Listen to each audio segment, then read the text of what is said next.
Welcome to the 9th episode of the Valencia Property podcast, and today we're recording outside in the gardens, so the background noise of bird noises and the odd car going past might be soothing or annoying for you, but whichever way, it's just a little different. This week has also been a little different, as with what's been happening in the world, we decided not to put out a real blog post on Monday. Honestly, it just seemed not to be the right time to get eyeballs on that when the whole world was watching on in horror at the extraordinarily large piece of, well, let's call it crap, that Runs Russia was doing. However, life has to continue, so we thought it was best if we continued our schedule after this small hiatus, and today we bring you our latest podcast, which again is a bit different because the main part of it is an interview with James Blick, and he's based in Madrid. So, what has this got to do with Valencia Property, I hear you asking? Well, listen up, quite a lot as it happens. Apart from that, I think you'll like James's story too and find something for you to do when you get here to Spain. I'm also going to be putting the interview up on YouTube in full because we recorded it in video format too, so you can enjoy it that way and see the faces behind the voices. So keep an eye out for that on our YouTube channel. Link in the show notes as normal. Firstly though, as usual, the latest news from Valencia and Spain.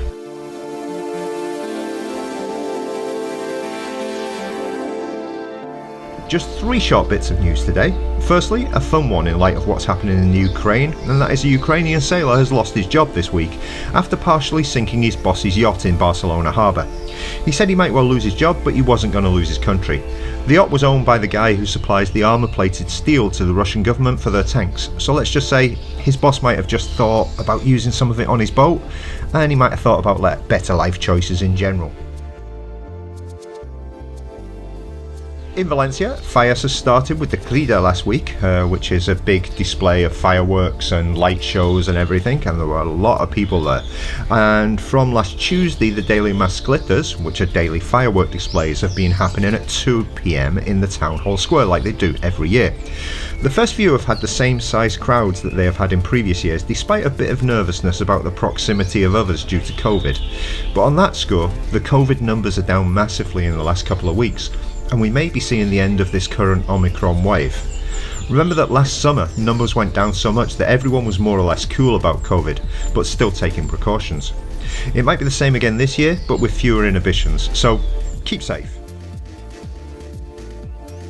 In sport and our running commentary on the 2 Valencia football clubs, Levante won again at the weekend on a rainy Valencia against semi-local rivals Elche. And with the last 3 results, they've given themselves a glimmer of light and the minor possibility of escaping relegation. Narrator's voice, they didn't. Valencia, meanwhile, seem to be getting worse, but after being hammered at home by Barcelona the previous weekend, they made the short trip over to Mallorca and won 1-0, and then in midweek they qualified for the final of the Cup after beating Athletic Bilbao 1-0 in the second leg of the semi-final. So, all good for Valencia. We have a couple of listener questions before our interview today, and the first one is from Valerie, who asks the following. Can you tell me a little bit about the Comunidad, what they do for you as a tenant or owner? Are they a glorified tenants association, a management company, a bit of both? Perhaps you could explain. Well, it won't surprise you to know that I have actually written an article about what the community is and what it does.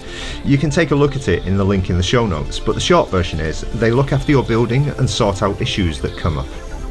They are often self-administered, and some busybody in the building retains the presidency every year because they have nothing better to do, or because they're really nice and just want things to work well in the building at times. Sometimes they outsource the work to a management company. The Comunidad do a lot of things though. They act as intermediaries in arguments between neighbours, they act as the bad guy when someone hasn't been paying their community fees, and also act as the ones who explain individual circumstances if something like that comes up. They oftentimes collect the money, they organise the changing of keys of front doors of the building and common areas and giving those keys out to everyone. And if the building has shared facilities, they're responsible for the upkeep.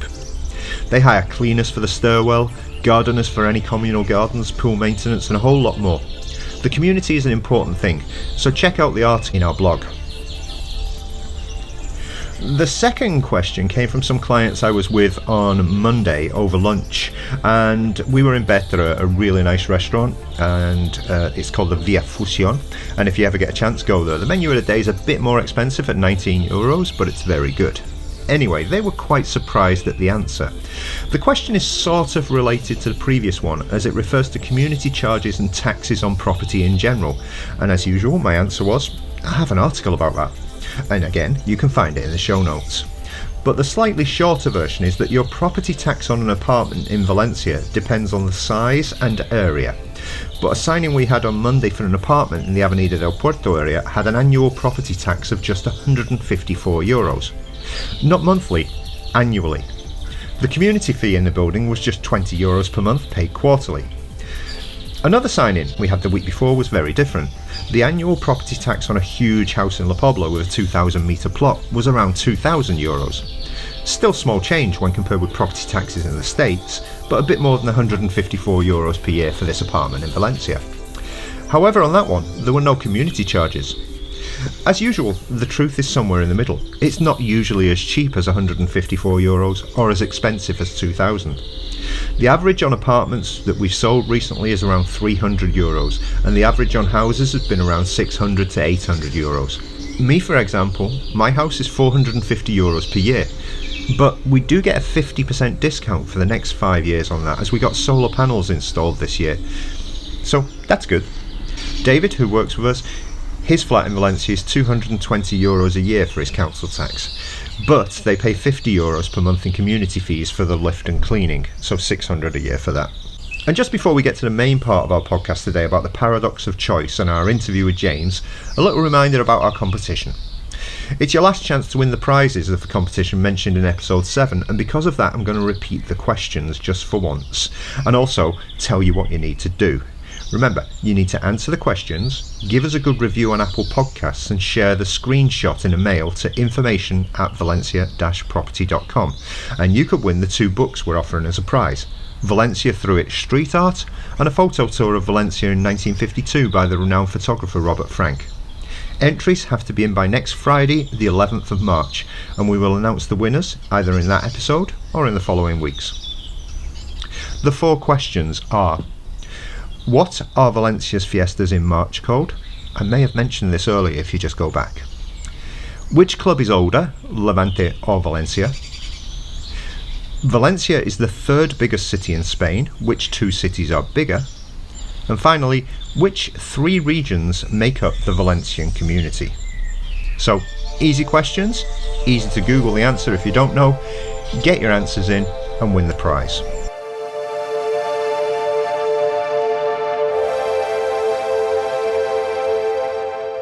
For today's topic, we're looking at the paradox of choice.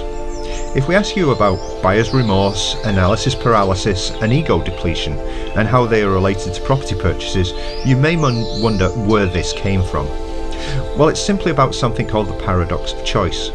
It's in the article linked in the show notes, and this is hugely relevant at the moment as there is very little choice in the market, but that's not necessarily a bad thing for people wanting to look at property.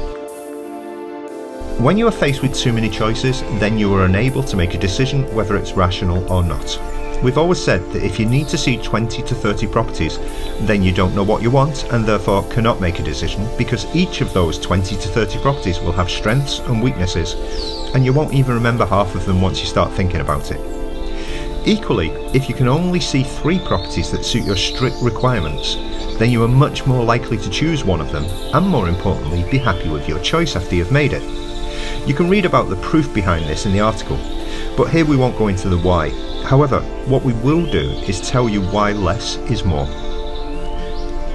Less is more because you are not confused by an excess of choice. Every day we have a limited number of decisions that can be made before we get tired, stressed out, or simply unable to make a decision. You might think that you are an alpha decision maker and you can make a lot of decisions without it affecting you, but psychological studies suggest you're wrong. The fewer choices you have to make in a day, the easier it is to make a decision in every case. That's why we always try to drill down into your requirements and get them as specific as possible using our form on the website in the article about taking the first step to buying Valencia property. Again, it's in the show notes. You may well find while doing this exercise you realise what is important for you and decide that keeping your options open isn't the best policy. If you can't decide between a house or an apartment, between the city and the villages around, between modern or traditional, or between modernised or waiting for you to put your seal on the property, then you will never decide to purchase a property because you don't actually know what you want. Therefore, it's important to define your outcome and work with us before you come to visit. Once your outcome is defined, then it's much easier to find what you are looking for, and the more positive constraints that there are, the easier it is to find something that suits you, even if there are only a handful of properties that suit those requirements. I'd say that if you have clearly defined what you're looking for, then there'll be a maximum of 10 properties that will suit that search, and usually a lot fewer. We would definitely hope it's fewer, because fewer means an easier choice and a more satisfying choice. More satisfying, I hear you ask? Well, yeah, because you don't second guess yourself as much.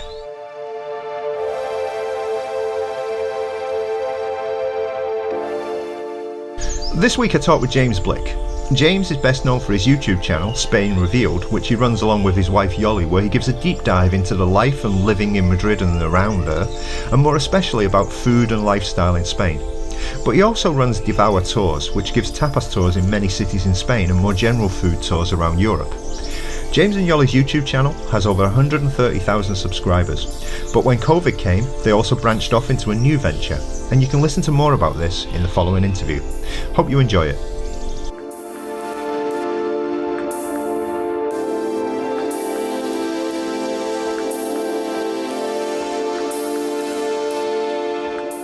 Hi James, how are you doing today? Good, Graham, how are you, mate? I'm good. So we've got you on today to talk about, well, your new venture, but also about your business and what happened with COVID and everything. So firstly, before we start, do you want to introduce yourself? Tell us how long you've been in Spain. Cool. So I've been here, I always say 10 years, but I think it's 11 now. I think I'm into my second decade. I came in beginning of, or around 2011 from New Zealand. My wife is Spanish. So yeah, 10 going on 11 years and loving it. And you're in Madrid, yeah? I'm in Madrid, exactly. Can't you see the beautiful Mediterranean weather out the window? Yeah, I can see a bit of light at the back there. Yeah. Yeah. You haven't got a sea view, though, in Madrid. You know? No, I don't. No. Yeah, there's a famous sort of punk song, aquí, I'm going to completely balls it up. It's effectively saying here in Madrid, we have no beach, but we have all these other things, Vaya. That's the one. Yeah, aquí no hay playa. Yeah. Pero we have all the other stuff. So I have to ask this question, and I probably know the answer. Why did you come to Spain and settle in Spain rather than taking a family and going to New Zealand or somewhere else? Sure. Well, I'd always loved the idea of living in Europe, and that predated the idea of living in Spain. I left New Zealand. I moved to France for a year when I'm 43 now, so when I was about 27, just to kind of get away from it. A typical Kiwi thing is to spend a year or two in England and London. I didn't want to do that, so I wanted to go somewhere different. And in France, I met my now wife, who's from Madrid. So really, I just kind of I'd been to Europe a couple of times, and I just had the whole cliche, the whole dream of the European lifestyle. And then obviously once I fell in love with a Spaniard, it was like, okay, well that focused it on Spain. But I didn't know much about Spain when I first moved here. Well, the thing is, usually when you meet the Spanish girl, that's where you get dragged back to, but it's not a bad place to be dragged back to, really, is it? No. And, I feel grateful that, all things being equal, I met someone who, by virtue of marrying her and moving to her home country, I moved to Spain, learned Spanish, not some obscure language that I would never use outside, in other parts of the world. So I'm sure I wouldn't say that if I'd met someone who speaks an obscure language, but yeah, I feel grateful that, that it happened to be Spain, it happened to be Spanish. Okay, so you came along to Madrid, and unlike everybody else, you didn't say, right, I'm going to teach English. You actually set up a business, right? So what about your business? Yeah, I did teach a little bit of English. I had to get out. I didn't like it. I like teaching, but I don't like teaching English. And so, when I moved here, I was actually working as a TV commercial director in New Zealand. So I moved to Spain. I was going to keep directing TV commercials. But pretty quickly I realized, and this is one kind of the things that is interesting for the course, is that I realized that when you move countries, it's a great opportunity to kind of reinvent yourself. Yeah. Not to kind of change your identity completely, but think about, how can I use this as kind of like a point in time that I can make sort of a pivot in my life. And so I thought, well, I don't like advertising. I was falling in love with Spain, the history, the culture. I thought, I'm going to be a travel writer. I'd always loved writing. And so I thought I would sort of start writing, and the New York Times would be publishing my articles the next week, and, no idea. So after a rough year of not earning much money, I stumbled onto tours. I thought, well, I love Spain. I could be a tour guide as well. That will pay better than travel writing. And while the travel writing picks up, I can give tours. So I just effectively, I met a woman who had just started giving food tours, gastronomic tours here in Madrid. We teamed up and I just started guiding food tours, tapas tours, and I loved it. Is the reason you love it because of the people or because of the food? Both. It's a really good question. I've never thought about it in that way. Sometimes people say to me, when people take a food tour, they book it because of the food, but often the memories are, they're about the food, obviously, and the food is great, but it's also about the company, the experience, the being with others and who they meet and what they have in common. So really, I love food. I'm a weird foodie that I'm not obsessed about the detail of food. I'm obsessed with the experience of eating, and the experience of eating in Spain is what is so wonderful of being standing at a bar, of the noise around you, of talking to the person next to you. That's kind of what I love. And I love the food and the wine, obviously, but it's the whole package. We definitely love the wine, yeah.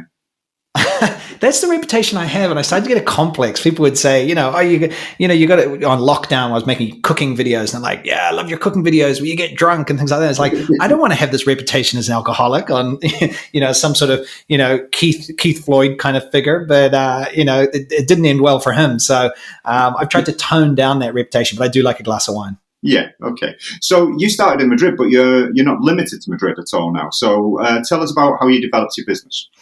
Yeah, so the business called Devour Tours, and we just started, my business partner and I, we started offering 2 tours in Madrid, sort of, what would it be, like 8 years ago now or so. And we were just, I was leading the evening tour, Tapas and History tour. She was leading the daytime tour. We didn't see each other much. We communicate via WhatsApp. But then it started to get really popular. We started to get good reviews on TripAdvisor. We started to hire a few guides. And then we thought, well, we don't just have to do this in Madrid. We could help people have great food and great time in Barcelona. We expanded into other parts of Spain, Seville, San Sebastian. And then actually in 2019, just before I was going to say the economic crisis. Well, it was an economic crisis as well, just before COVID. We expanded into Europe, into Paris, Lisbon, Rome, and London, although London didn't survive COVID, though we are going back there. We realized that, I think for the first 5 years of running the business, we thought we were doing something good because we were Spain experts, and we learned over time we were experts in designing experiences around food. So if we partnered with a local person in Paris, where we're not food experts, we could work together to create an incredible experience. Okay, that's cool. Now, obviously, you've already mentioned it. The pandemic came along, and you were in hospitality. Yeah. What happened? Wow. It's, the early days were just like a blur. On the one hand, a lot of people were experiencing everybody experienced a lot of people in different ways, right? My wife, for example, she was giving tours, but her own little kind of flamenco tours. And so those just stopped. She didn't have overheads or anything like that. So, she, in those early days when we were all in lockdown, and she was doing, Zoom parties with friends and things like that. And I was trying to save our business, and we had almost 30 staff plus a lot of freelance guides. So trying to manage that, trying to figure that out. So it was really rough. And we had always been fiscally conservative. So we had a little bit of money to keep going. And so we pivoted. We created some recipe books. We started doing online cooking classes like everybody else. And we hung in there, and now it's coming back. 2000. There's been some fits and starts, but we got through. That was with Devour. But obviously, I also have a YouTube channel, which is separate, Spain Revealed. And so I had to pivot that as well. Normally we make videos about traveling around Spain and eating and things like that. We couldn't do that. Started making cooking videos and just tried to keep being in front of people and providing value, but in the way that was possible, given lockdown and COVID and everything like that. Okay, so one of the things that you mentioned there is about your YouTube channel, which currently has about 133,000 subscribers, more or less. Yeah. About that, and you decided to actually tap into that subscriber base with the offers that you were making, yeah? Yeah, yeah. Are you referring to the course there? Well, we can get onto that if you want. I was thinking about the cookbooks and things as well. Yeah, it's always been a little bit of a funny one because both, I have Spain Revealed, which is a YouTube channel, which is different from Devour Tours, or different kind of things or different entities, but they're related because of, obviously, if I'm known in Madrid as a tapas expert, people like look me up and they're like, oh, he also has a food tour company. Mm-hmm. So we were running the cookbooks were Devour. So the company, whereas it's Spain Revealed, of course, I was talking about those and supporting them, and doing cooking videos, which I loved doing. I mean, I made a tortilla de patatas cooking video, which was 45 minutes. No, it wasn't 45. It was like 30 minutes or something, which nobody watched apart from super fans, because nobody's going to look up YouTube and be like, oh, I'd like to learn how to make a Spanish omelet. Oh, 30-minute video. Yeah, that looks like a good one to watch and make it. So, it was more the drama of me figuring out how to, get around my tiny kitchen and drink wine and burn potatoes. It was more about that than teaching how to cook a Spanish omelet. Yeah, and how to live in a small space during the pandemic. It was totally. A lot of people don't realise that we actually had a real lockdown. Other countries say they had a lockdown, but it wasn't to the same extent as in Spain, where it was like 1 hour a week to go and do your shopping, and that was about it, really. Yeah. Yeah, no, it was super lockdown. And so, my days were get up, do yoga, because I love jogging, but I couldn't do that. So get up, do yoga, try and save Devour, and at the same time making videos for Spain Revealed, cooking videos. Made a really heady sangria recipe in one video, which I need to make again sometime. Serious stuff. I often think I didn't drink that much in lockdown, but it's like, that's sangria, man. Boom. You don't know how much booze is in there because of the sugar and the fruit, but wow. Yeah, you really want to get rid of that reputation, don't you? I do, yeah. It's like a boomerang, this reputation. Okay, so when I say you tapped up your mailing list and that, it's because you keep getting questions about moving to Spain, right? So that's what you decided to do. So I'd realized that I'd always treated Spain Revealed, the YouTube channel, as, helping tourists coming to Spain have an authentic and memorable experience. And I guess this was COVID related, but it was also something that was on my mind. I think it might have been on my mind before COVID. I was getting questions and realizing that a big chunk of my audience who are watching the YouTube channel were also sort of using the channel or watching the channel because they were looking to move to Spain, or it was inspiring them to actually move here rather than just visit here. Mm-hmm. And I thought, well, that's really interesting. Something I didn't mention is before working in filmmaking in New Zealand, I was also a lawyer. I studied law. Mm-hmm. So I started to kind of look at sort of the whole idea of moving to a country. And I realized, well, it kind of combines a lot of things that I find interesting. There's a legal side. There's a sort of a cultural side of teaching people how to adapt to a culture, sharing my experience. So I thought, how could I help these people who are looking to move here and sort of expand the reach in the channel? And also just on a business side, one of the things that they teach about YouTube channels is that, if a YouTube channel is your main income, you're at the kind of the mercy of, the ad revenue and things like that. So I was like, well, maybe I could grow a business here as well around helping people to move here. And that would kind of protect me a little bit, and not be just this YouTube channel that's just like, if Google turns me off one day, well, you can't pay my rent, So you always try and build a business around your YouTube channel. I have a guidebook to Madrid Revealed, which I also do. So it's kind of sort of trying to get beyond just being a YouTuber, which I hate. It's like having a business of which has a YouTube channel, kind of like this podcast, right? It's a form of communication with your audience. Yeah. I mean, what I've always thought is that you can get cancelled anywhere on somebody's platform. I mean, it happens with Facebook all the time. Suddenly the organic reach will go down massively because they want you to pay for ads. So you've got to have your home base as well, yeah? Exactly. And so it was kind of a combination of all these different things, and just sort of some curiosity about, like when I moved here, it was really easy in a lot of ways because I was married to a Spaniard. And so as I started to read more, I was like, wow, this is a whole world. This is fascinating. How could I sort of help people? And I mean, as I say, we said at the beginning, I hated teaching English, but I actually love teaching. Effectively, Spain Revealed and Devour Tours, in a way, are teaching, right? I'm teaching you how to go for tapas. I'm teaching you this. I love sharing the things that I've learned and trying to take what I've learned, organize it in a way that makes sense, and then pass it on. Yeah. So you decided to do this in the form of a course. Yeah. So tell us, how did you organize the course and why did you decide to do it in that way? I realized that, well, when I was thinking about this, I was thinking, at first I was thinking, well, maybe it could be like an ebook or something like that, how to move here.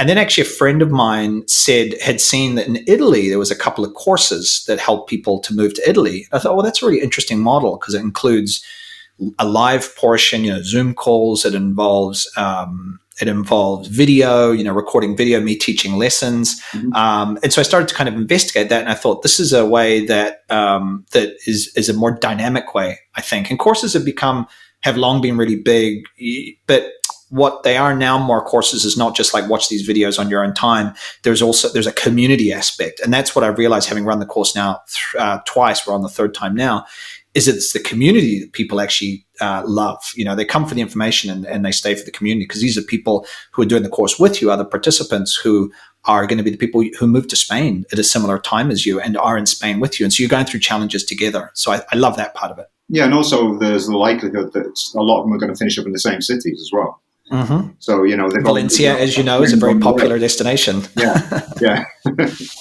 So what made you, we'll do the four tops thing here. What made you reach out to other people like myself down here in Valencia and other parts of Spain?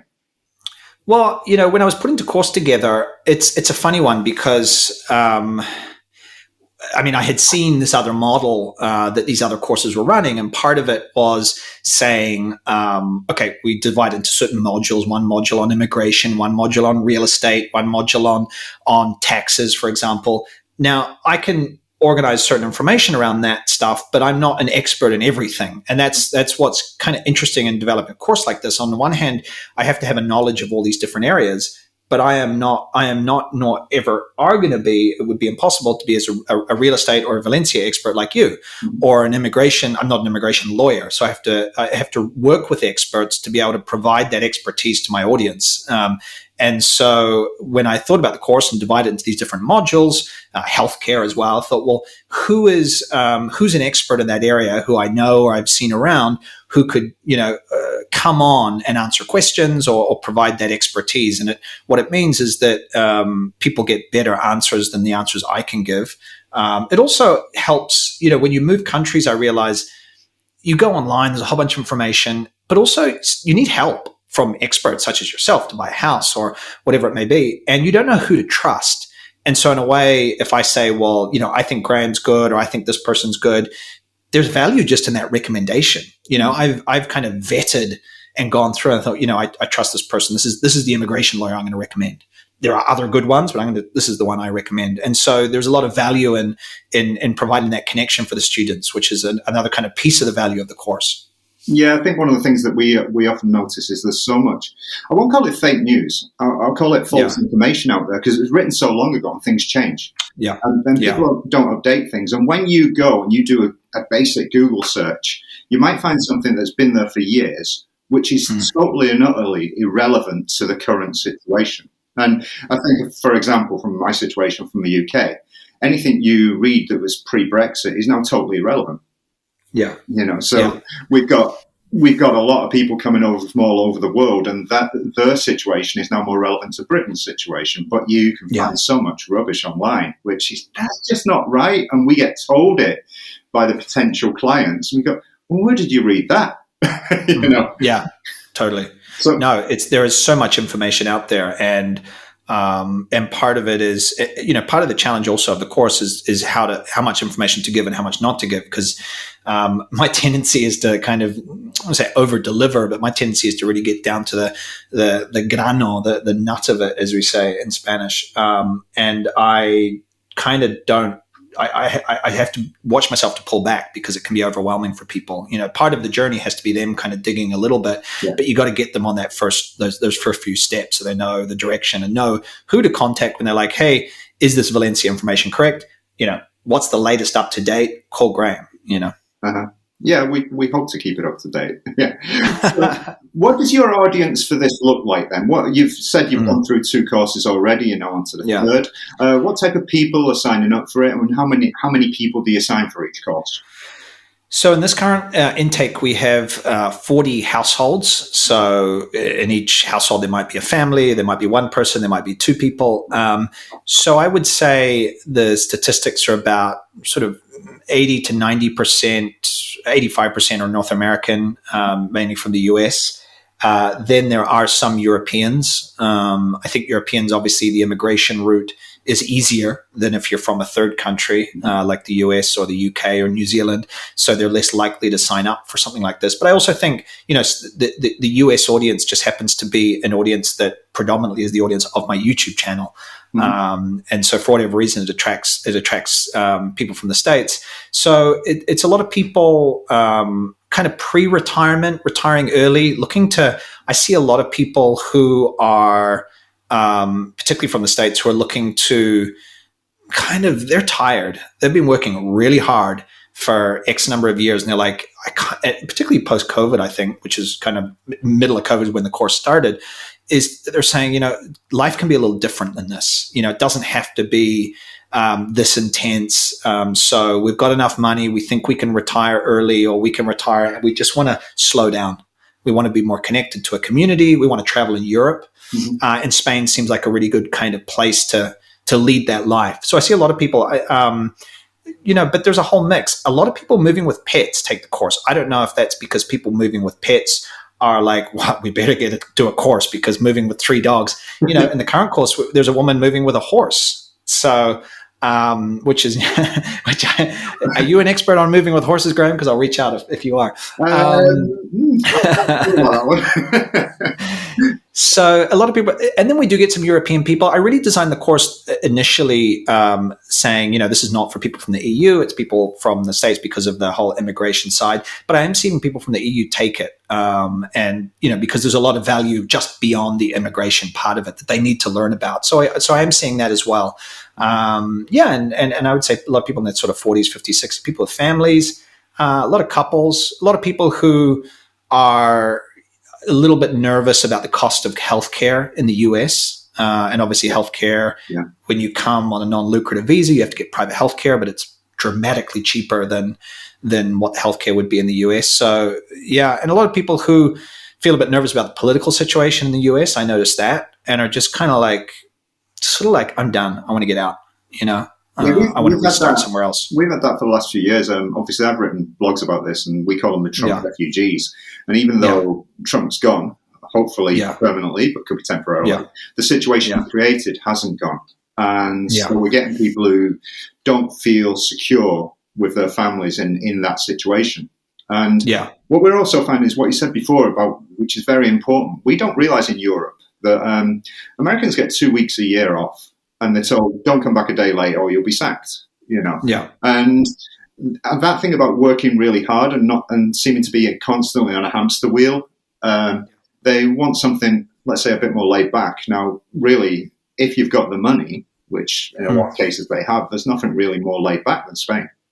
Yeah. I mean, there's competition from Portugal, particularly Portugal maybe has some tax advantages, or, is a little more liberal on some of the visa stuff, although that is changing in Spain now with the coming digital Nomad visa, which is not the official name, but we don't know what it's going to be called. So people kind of often are looking at both, but in the end, what often really wins out is they've been here on vacation and they just want to come back. And actually I'm seeing a number of people from the US who have ancestors from Spain, and they're very curious about whether it's a grandparent or even going further back, Sephardic roots, who were expelled in the 15th century. So it's a real combination there. We've got the list of names, haven't we? That if your name belongs to that, you may well be from the old Jewish community. Totally. No, it's fascinating. And there's still, I thought it had actually expired, but there are still roots. There are still kind of paths if you are, do have Sephardic heritage to get to Spain. Yeah. And as you said, there's a few advantages of Portugal, but a couple of those advantages have recently been taken away. Have they? Okay. You used to be able to invest anywhere in the golden visa, and now it's limited to certain areas. So you can't invest and you can't invest on the Algarve, and that they want people to move to the inland areas. And obviously they're not as attractive for people coming over from the States to move to inland Portugal, for example. Yeah. No, However, that's true. If you've got crypto, it's a big advantage. Yeah. You're Ethereum or ethereal or whatever it's called. Yeah. Not a world I understand. So we were talking before we started this, and you said that you haven't really got a page because what people do is sign up for your email list. So tell us how people can get more in touch with you about this, because at the moment, as you say, you're on the 3rd course. I assume it's full. Yeah, it is full. I plan to run it. My vision is to run it about 3 times a year, with about this number of people each time. So I have got a limit on it currently, which maybe I can sort of solve that problem down the line. So I do generally have people that miss out each time. So I have a wait list. So the best way is to head to my website, which is www.spainrevealed.com/masterclass.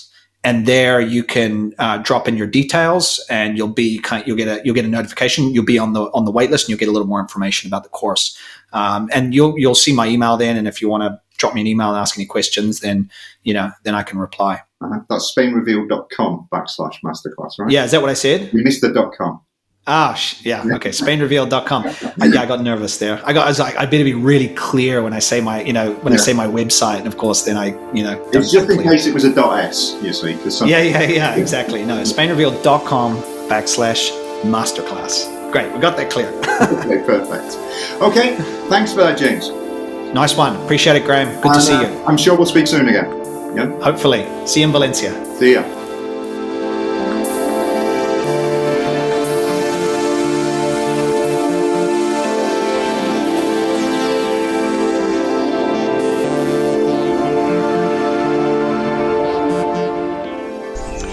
We hope you heard all the way to the end of that, because it's a really interesting interview, and hopefully we'll get more clients coming into James to take his course.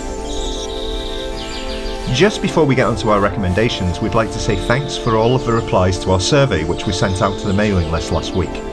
We're going to be talking about what those results were next week, but if you're listening to this and haven't yet filled in the survey, I've included the details for it in the show notes so you can add your voice to the answers. It should only take you about 3 minutes to answer, and it helps us enormously as we decide on what to concentrate on moving forward. What you want, we'll supply.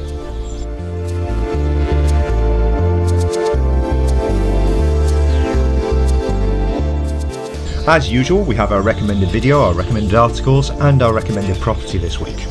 The recommended video this week is one of James's, of course, and I couldn't let this go by without recommending a recent video James made with his friend Phil Kitramalides, who, let's just say, has a restricted palate.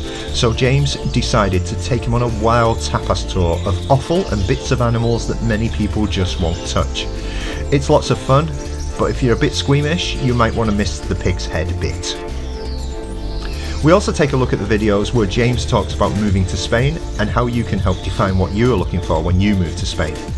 Obviously, we hope that you decide that place in Spain is Valencia, but you can see the playlist in the show notes. A recommended article this week? Well, we've got lots of recommended articles. We've got the one about stamp duty and council tax on Valencia Property, which talks all about taxes.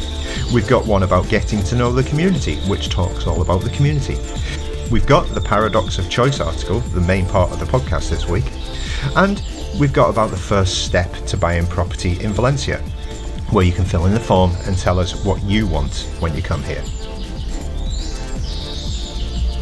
Our recommended property this week? Well, just click on the link. I think you'll be surprised at how good it is, how good value it is. It's not the most visually appealing, but I think you might like it.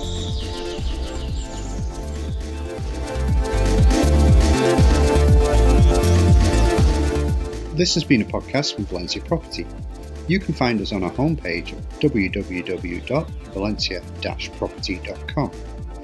Also, if you put a / and new onto that, you'll get our blog, but you can find it on our homepage anyway.